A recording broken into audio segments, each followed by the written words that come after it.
কলকাতায় Republic Bangla television বন্ধ ও সাংবাদিক ময়ূখ রঞ্জনের শাস্তির দাবিতে বিক্ষুব্ধ জনতা রাস্তায় নেমেছে। তাদের অভিযোগ, ময়ূখ রঞ্জন তার সংবাদ উপস্থাপনায় ভারতের সাম্প্রদায়িক সম্প্রীতি নষ্টের পাশাপাশি হিন্দু মুসলিম সম্প্রদায়ের মধ্যে দাঙ্গা উস্কে দিচ্ছেন। এমনকি এই ধরনের সংবাদ পরিবেশনা সমাজে প্রতিনিয়ত বিভাজন ও অস্থিরতা বাড়াচ্ছে। বিশেষ করে গত 5ই আগস্ট আওয়ামী লীগ সরকারের পতন নিয়ে ময়ূখ রঞ্জনের বিভিন্ন মনগড়া মন্তব্য বাংলাদেশ ভারত সম্পর্কের মধ্যে নেতিবাচক প্রভাব ফেলেছে। এর জেরে সামাজিক যোগাযোগের মাধ্যমে তিনি ব্যাপক ট্রোলের শিকার হন।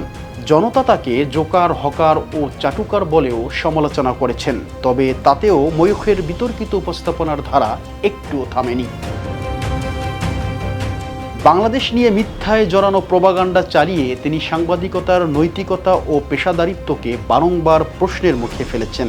যেখানে সাংবাদিকতার মূল দায়িত্ব সত্যকে তুলে ধরা, সেখানে ময়ূখ রঞ্জন ঘোষের আচরণ যেন সংবাদ পরিবেশনার চেয়ে ব্যক্তিগত শোতে রূপ নিচ্ছে।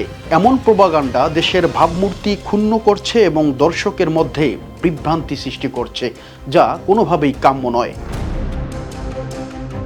বিক্ষোভকারীরা ময়ূখের বিরুদ্ধে অভিযোগ তুলেছেন যে তিনি বাংলাদেশের সংখ্যালঘুর উপর নির্যাতন নিয়ে ভিত্তিহীন সংবাদ প্রচারণা করে যাচ্ছেন।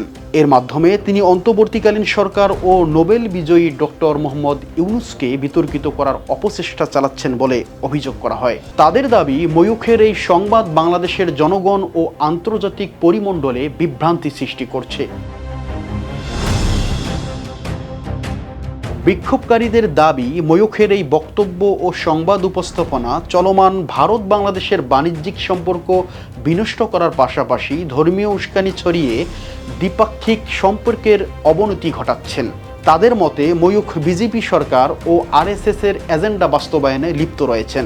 এই কারণে ময়ূখের বিরুদ্ধে ইতিমধ্যেই পশ্চিমবঙ্গের বিভিন্ন থানায় 100টিরও বেশি অভিযোগ দায়ের করা হয়েছে।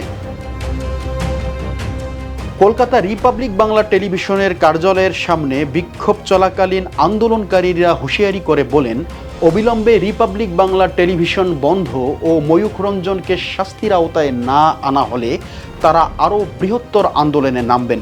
তারা বলেন, এমনকি ভবিষ্যতে ময়ূখ যদি হকার স্টাইলে সংবাদ উপস্থাপনা চালিয়ে যান, তাহলে প্রতিবাদ আরও জোরদার করা হবে।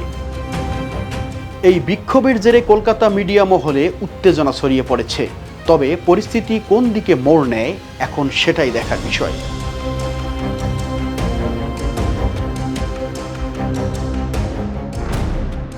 দেশের নাম্বার 1 ট্রেডিং অ্যাপ নিফটি ফার্স্টে পাচ্ছেন ট্রেডিং এর সব সুবিধা, dual exchange access, company analysis, portfolio তৈরি করা সহ আরও অনেক ইউনিক ফিচারের সাথে ট্রেড করতে ডাউনলোড করুন এক্ষুনি।